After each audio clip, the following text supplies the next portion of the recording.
Hello and welcome back to another Get Good at Business highlight. Today I am joined by Thomas Kwiat, and he is the owner of Live and Amplified. He is a 36-year-old guy born in the north suburbs of Chicago and raised on the south side. He was born with cerebral palsy and after college moved out to New Mexico and started building the foundation for his business, Live and Amplified. And Live and Amplified helps promote and showcase the stories and original music of independent musicians. So excited to have you join us today, Tom. Thank you for inviting me, and I appreciate that you included the 36-year-old guy. That just sums up my casual nature in life. So I love it.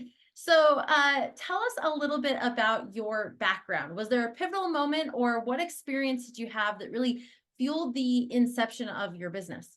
yeah, so I mean, I grew up in South Chicago. I lived there until I was 22, and music was kind of always there. It wasn't a pivotal point in my life. It was just kind of always there. My parents introduced me to what they like. I found what I liked, and that whole thing. And after college, I moved to Bowling Green, Kentucky.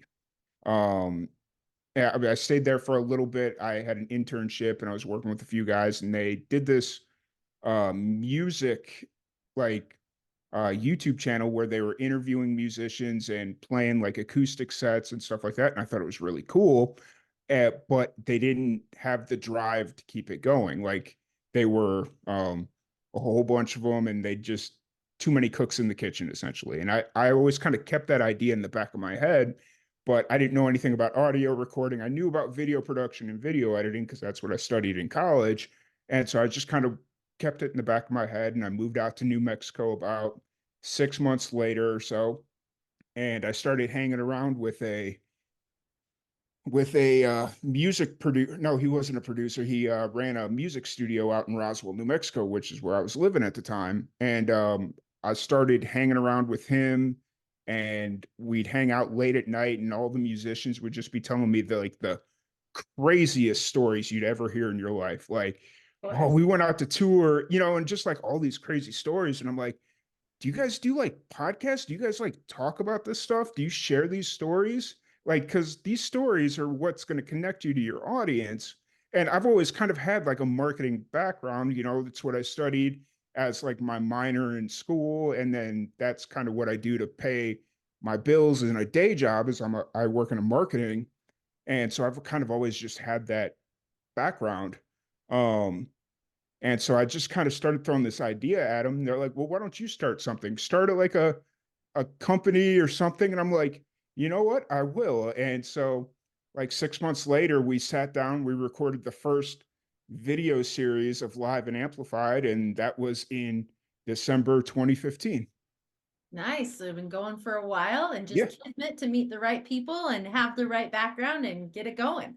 Yep, absolutely. And then so brought my buddy Jeff, who was the music or ran the studio. We kind of went back and forth for a while and brought him in. He started like really getting involved, and we've been working it together ever since. So Amazing. I love that. And if anyone watching is a longtime listener and viewer of this series, what we do is we talk about the I move method, which stands for intuition, marketing, operations, velocity, and execution. So really excited to dive into how you're using the I move method in your own business. And let's start with intuition, Tom. So how do you leverage intuition and, of course, your personal experiences to really guide the vision for Live and Amplified? the the like motto ever since we began is to be musician friendly, because at, there was a time there where I was an independent filmmaker and I was making like short films and stuff like that, and I knew how hard it was to a make money, but b also get that money to like be able to produce films and all that stuff. And so the motto has always kind of been musicians first, everything is else is secondary. Like, so if the musicians need help like recording an album, we'll do that for them. Like, we'll get that taken care of for them. So it's just kind of always been musicians first. And taking that opportunity and that goodwill and using it moving forward. And so that's just kind of always been the strategy from the jump. And I would say it's probably taken us done us pretty good so far. So Yeah, it acts as a nice intuitive guidepost of, does yeah, it line up with musicians first? If not, then it's out of our values. yeah, yeah, absolutely. And we've been running that and sharing their stories, and it's just been a good pivotal like first pillar. Now we've built other pillars in the meantime of different things to do, but that mainstay, like that main tent pole, that's always been our number one thing is musicians first. I love that. And you mentioned sharing their stories. So could you shed some light on the marketing strategies that you've employed to really amplify Live and Amplified? Yeah, so this is a strategy that I just it's probably our most effective strategy. Like we've gone through some waves of things of trying to draw in an audience and get the attention on us. And early during the pandemic, it was launching a website and doing like more blog type stuff, and that was really bringing in the attention. But then once the pandemic kind of ended, we had lost that attention because it wasn't like shooting fish in a barrel anymore. It was like you had to pull them in other ways. So that was like the initial like strategy to help promote our cause, and that was a good little run there for about a year or two. But recently, over the last year, we've started um, focusing very heavily back on our YouTube channel, and that's just kind of natural organic SEO and just like bringing people in and doing more national based content as a like when you go to the mall, when you're walking down to the mall, what brings you into the store? The window advertising. And then it's up to the store to kind of keep you in there with whatever it is you're looking to buy. And so that's kind of, I took that strategy with Live and Amplified, where if we can draw people's attention in with a national like story, like when we started, it was when we started doing this strategy, it was right around the time that they were digging back into the Tupac murder, Hmm, like back last summer there. And so we were doing a lot of like stories and YouTube shorts and stuff like that to kind of bring people in, and they were sticking around. And so we just kind of kept that strategy going, and it's worked really well for us. I It's love kind of that. an it's kind of unconventional, but it's just like it's been working really well for us. So Yeah, I mean, and it sounds like in a way you went back to the roots of the original inspiration, because you yeah, said they had a YouTube channel, and then also utilizing those trending topics, those key news updates. I think that's, and for the search engine optimization is yeah, super smart. Love that. yeah. So let's talk operations. Obviously, doing podcast interviews, looking into trends, all of that has a lot of moving parts. So can you share some key operational practices or structures that you've put in place to really ensure seamless operations for your business? Well, our operations are very simple because it's just right now the day-to-day operations are just me. It's like it ends with me, and then when I need to like freelance some work out, I will do that. I found that when it comes to like day-to-day decisions right now, it's better if the buck just stops with me. Mm, And as we kind of move forward, we bring people in. Um, you know, but as of right now, the sword lives or dies with me. So got it. So have you implemented any um, content planning tools or anything like that to support you in your operational solopreneurship? yeah. So basically what I do is AI, since the launch of AI over the last few months, that has been the biggest help for me. We similar to kind of how you have your setup with like signing up for the podcast. We had that for a very long time. So that was really helping me keep my like schedule straight as far as podcasts and interviews and stuff of that nature. Um, so like implementing AI and automated things has really helped. Um, and then you're not going to be able to see it, but I have a big old marker board in my bedroom over there Mhm. that just says when I wake up, okay, these are the things that need to get posted today. So Nice. I love that. yeah, it's a little So, old school. So hey, sometimes old school works, right? It's right, about what works for you as an entrepreneur and helps you stay on track. So that's yeah. so good. So let's talk about the V in iMove, which is velocity. So what strategies or tactics have you found most effective over the years to really help maintain the velocity of your business? Um, sorry, you broke up there a little bit. Oh,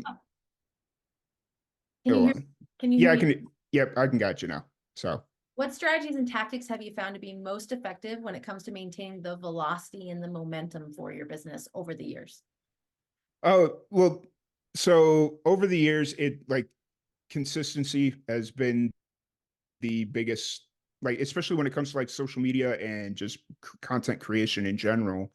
Consistency has been the biggest um, mover of growth and all that stuff. But then also recently going out to like in-person events, not so much like going to like music shows or concerts or stuff like that, but like we just got back from CRS, which is Country Radio Seminar in Nashville, and we had more growth over that weekend than we did the entire month of February.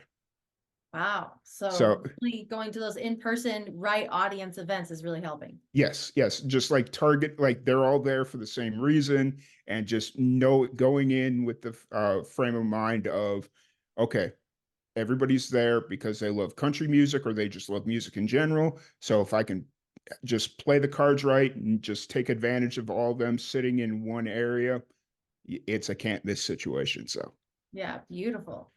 So wrapping this up, let's talk about the E of iMove, which is execution. What is one major initiative or project that you're focusing on executing here for the rest of 2024? So the biggest focus right now is, and you kind of hinted to this earlier, what is kind of focusing, going back to our roots of, you know, since the pandemic, we've kind of focused really heavy on the podcast, and the podcast has been great. And we've started reintegrating the YouTube channel with digital first content of like the interviews, or like I do like music video I call them like music video critiques. Like I'll go in and I'll kind of watch the music video and kind of just give my critiques, and we're kind of trying to turn that into something. But the one thing that we're really trying to do is bring back the original video series that we started doing, but putting a more modern spin on it with like the the climb of live streaming and Twitch and all that stuff. It's like there's no reason why we can't do that, but like live and on Twitch. So that's the big push, and we're probably about 2 months away from like really diving in on that, because I don't like to just kind of jump into things. Like I like to have a very strategic plan and just be like, okay, I want it to go well that first time, because I know if it doesn't go well that first time, I'm probably not going to keep up with it because, oh, it went wrong. So I'm just going to let On it die after. Yeah. to the next. So, Awesome. I love that. Well, where can our listeners and viewers go to learn more about you and learn more about what you've got going on? yeah. So you can go to our social media pages at Facebook, Instagram, Spotify. Those are kind of like the three. And then also our YouTube channel. It's at live, the letter N amplified. Those are our three, or our four big platforms. And we also got Twitch, Twitter, TikTok. Wow, that was a lot of T's right there. And then threads and all that stuff. So yeah. Wonderful. Well, and also the link to Tom's Facebook is in the description of this episode as well. And Tom, thank you so much for being candid and open about the direction and where you've been and where you're going in your business. As you know, these episodes are really meant to help inspire and motivate other business owners to see what's working for entrepreneurs and what's not, and what could be applied into their own industries and businesses. So if you are watching this and you've enjoyed it, be sure to stay tuned. We will have more incredible Get Good at Business highlights going forward into the future. And if you would like to learn more about the I Move method, you can check it out in our monthly mastermind called the Get Good at Business Mastermind, where we actually do 2 trainings a month on the I Move method, as well as monthly networking, weekly co-working sessions, and live hot seat Q&A. So plenty of opportunities there to help you get good at business. We'll have the link in the description as well to check out the mastermind. So thanks so much for tuning in today. Stay tuned for future episodes, and we will see you soon.